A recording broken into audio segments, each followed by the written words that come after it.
Hello? How far? How far now? Is the development that is coming up from Rivers State this evening. We are a group of young men who call themselves lawmakers. Why I use that word is because going by the provision of the Constitution, both Section 109, their seat has become vacant a long time ago, because if you go by the provision of Section 109, that once you cross carpet from the party upon which you were elected, and there's no division in that political party, that seat automatically becomes vacant.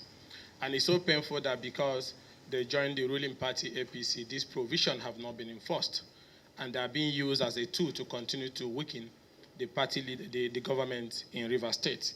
So it's on that note that the development today, where they said they have override the assent of the governor and have vetoed and passed the reforms, the local government reforms, is unacceptable to us in the opposition.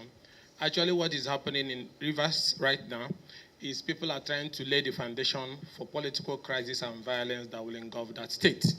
There is no basis for one to justify that local government chairmen that their tenure is about to expire in a matter of weeks, that you can make a law that will extend their tenure. Such tenure extension is something that can lead to anarchy, is unacceptable, and cannot be enforced. And also to go further to also make changes to the local government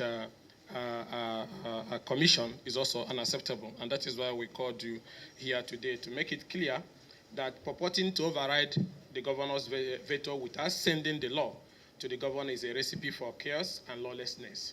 And if you go by the provision of Section 104, before a law can be assented to or vetoed, it must be sent to the governor. And this law was not even sent to the governor. So how did they arrive at vetoing him this evening? Now, and also important, there's something I want to say, that the tenure extension for Rivers State local government chairman is legislative rascality and a coup against democracy that is dead on arrival. And that plan to extend it will be unacceptable, not just only to the PDP, but to all of us of democracy, because you cannot change the goalposts in the middle of the game. This purported amendment of sections of the law number 5 of 2018, extending the tenure of elected local government chairman in Rivers State by the Martin Amewula-led House of Assembly, which by force of law is not existing, has come under fire from us in the opposition, and we are calling on the president to intervene. Going by the peace accord he initiated, people want to sabotage that peace accord, and that is why they are throwing up all these developments that will lead to anarchy. This purported override of the governor's veto by the House of Assembly few hours ago, claiming to have amended the law, is a recipe for chaos and breakdown of law and order, and start condemned. This bill was never sent to the governor for his assent. Assuming even without conceding that the Rivers State House of Assembly sent the law to the governor has 30 days within which to assent to the law or withheld his assent. And it can only be at the expiration of the 30 days that the State House of Assembly can adjudge that the governor has withheld assent and not earlier. And also, before we even get to the issue of vetoing him, the people that are carrying this action are unknown to law, like I said before. They are no longer members of the Rivers State House of Assembly. We kept quiet because we love peace when the president intervened, even though the terms of that peace was not acceptable to the opposition. But because we want peace to reign in Rivers State, we accepted it. But it looks like after the president's intervention that this badness has continued to increase in Rivers State. And people are doing this thing thinking that nobody can call them to account. And that is why I'm calling on the president. He has fought as a Democrat, both in NEDECO, both in ACN and AC. Just because you are the president today, you don't understand that opposition must be allowed to survive. These people have joined your party. If they are popular, they should go back and represent themselves for election. Now, because they have joined your party, they continue to sit illegally in one bedroom somewhere in Rivers State, and then in the middle of their room, they keep changing laws, and they keep claiming that they have vetoed. Nobody sees these proceedings. This is not unacceptable. And we're also calling on the government in Rivers State not to implement any aspect of this. If they are looking for crisis, then they will get the crisis they are looking for. These laws, they were in the world. Weeks to expiration of tenure of elected officials, you extend those tenures just because you feel you have the numerical number. And these numbers that you are claiming that you have, as long as the law is concerned, is unknown to the law. these gentlemen are no longer members of that House of Assembly. So that is why we're also calling on the Inspector General of Police and the heads of security agencies to call them to order, because what they are doing is an invitation to anarchy and an inglorious attempt to sabotage that presidential peace accord. These Rivers Assemblymen are truly acting like people who do not hold the sacred, who does not hold the sacred mandate of the people. They should have known that this plot is a deliberate invitation to anarchy, an inglorious attempt to sabotage the presidential peace accord. So that's why we are calling on the president to call his party men, because they are now his party men, to order to avert a total breakdown of law and order in Rivers State. Because breakdown of law and order in Rivers State is imminent, going by the rascality of these men who are no longer legitimate members of an elected state assembly. And also, the opposition is also calling on the remaining few members of the Rivers State House of Assembly who are now statutory members of the House of Assembly and who has formed the quorum going by law because of the vacancy in this seat, to immediately take control of leadership of the Rivers State House of Assembly by electing a replacement speaker that will take over from the outgone speaker, Right Honorable Edison Ehi.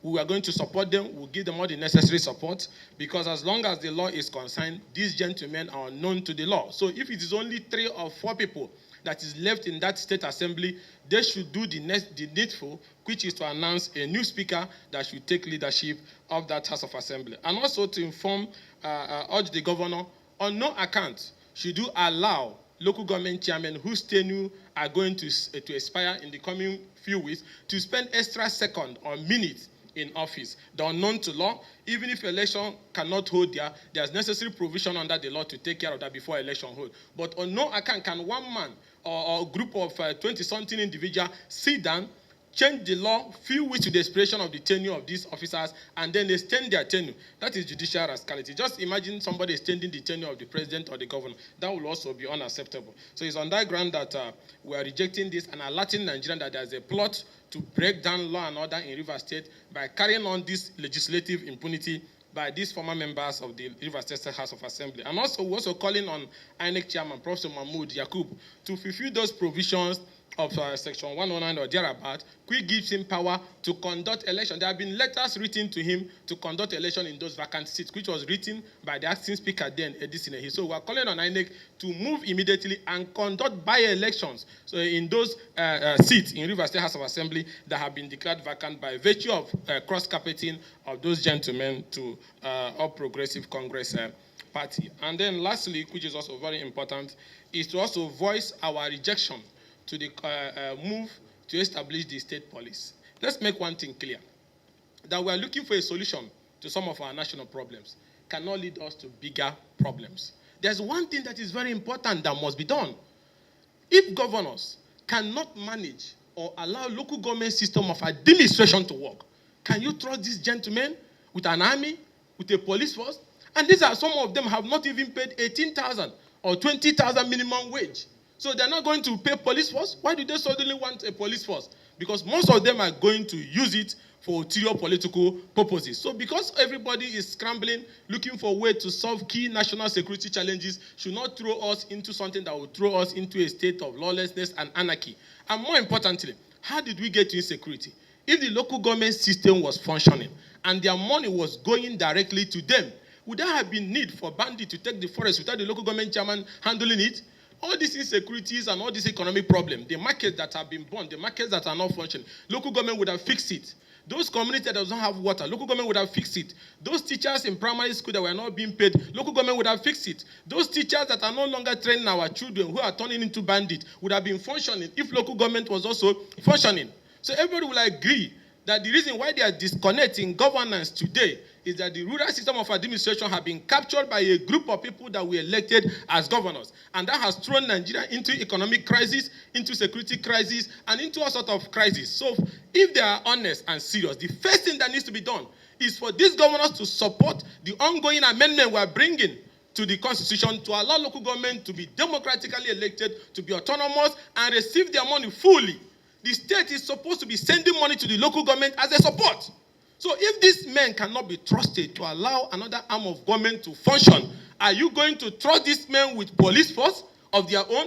Have you seen what some of them have done with the federal police? The way they change commissioners of police who do not do their bidding, the way they carry armored personnel carriers during the election to arrest their opponents, the same way they charge people for terrorism charges left, right, and center. With all due respect, these governors has contributed greatly to the problem that is facing Nigeria today. And that is why I said their priority should not be the issue of state police. Release the money of the local government, release the autonomy of the local government, allow the state houses of assemblies in your area to function very effectively. Governance will be increased at the local area. Economic activities will come back. Insecurity will go away. We're not talking about shooting and killing and stopping insecurity. But what about the remote, the thing that causes the insecurity, which is poverty, which is that our children do not go to the primary school again, it doesn't work, which is that we don't have the health centers working again, we don't have money, our traders do not have access to loan and so on and so forth, our petty traders.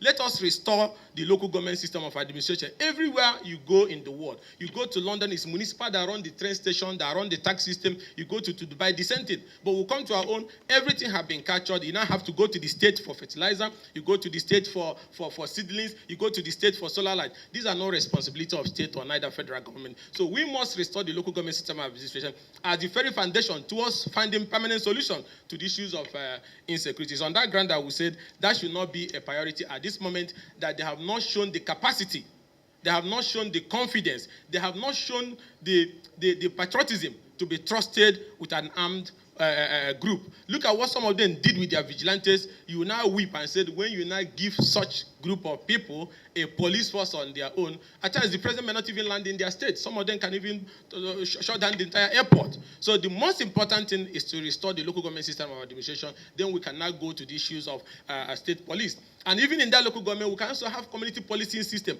Empower the vigilantes, give them more training. They can police the forest, they can police the farmland, and restore our people back to the farmland so that we can have food security. It's on that ground that we have objection, and we're expressing our doubt as opposition coalition on those issues. Thank you, and God bless.